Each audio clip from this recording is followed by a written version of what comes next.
Pada video kali ini, kita akan membahas topik yang sangat penting dan hangat diperbincangkan, yaitu gebrakan ekonomi Kabinet Prabowo setelah pemilu 2024. Banyak yang berharap kabinet baru ini bisa membawa perubahan signifikan, tapi tantangannya juga nggak kalah besar. Jadi, apa sih yang menjadi fokus utama kebijakan Prabowo? Apa kata para pengamat ekonomi? Mari kita kupas tuntas di sini.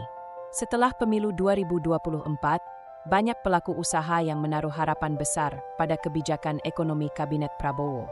Salah satu isu utama yang mereka soroti adalah tingginya harga tiket pesawat. Ini mempengaruhi sektor pariwisata, logistik, dan mobilitas masyarakat secara keseluruhan. Banyak yang berharap pemerintah baru bisa menurunkan harga tiket pesawat untuk mendorong konektivitas antar wilayah.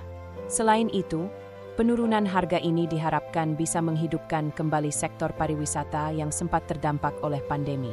Selain itu, ada juga harapan agar Prabowo meneruskan kebijakan hilirisasi industri, terutama di sektor tambang.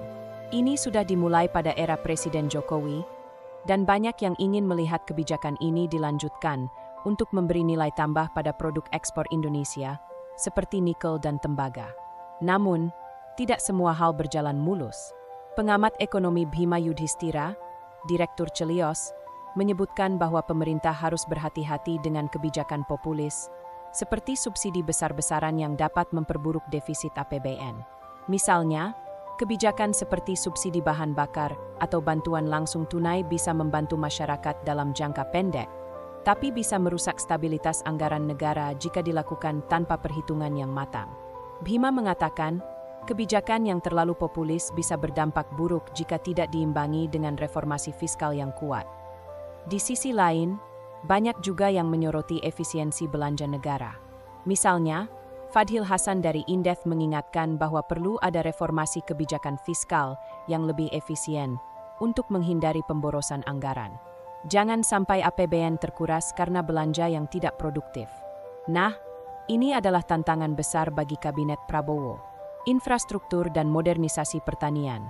Pengamat lainnya, seperti Eni Sri Hartati, juga menekankan pentingnya peningkatan produktivitas di sektor pertanian.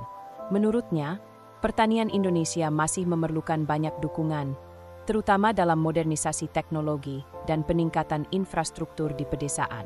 Bayangkan, teman-teman, jika petani kita memiliki akses ke teknologi modern dan infrastruktur yang baik, hasil pertanian kita bisa meningkat pesat, dan Indonesia bisa menjadi negara agraris yang lebih kuat. Selain pertanian, pembangunan infrastruktur besar-besaran seperti Ibu Kota Nusantara, IKN, juga menjadi perhatian. Banyak yang bertanya-tanya, bagaimana kelanjutan proyek ambisius ini di bawah kepemimpinan Prabowo? Apakah proyek ini akan berjalan sesuai rencana dan membawa manfaat ekonomi yang diharapkan?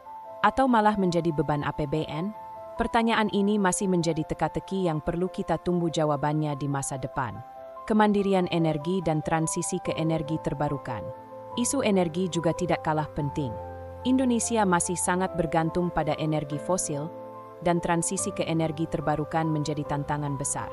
Wakil Ketua Umum Apindo, Pandu Syahrir, menyatakan bahwa transisi energi ini bukan hanya soal lingkungan, tapi juga soal kemandirian energi.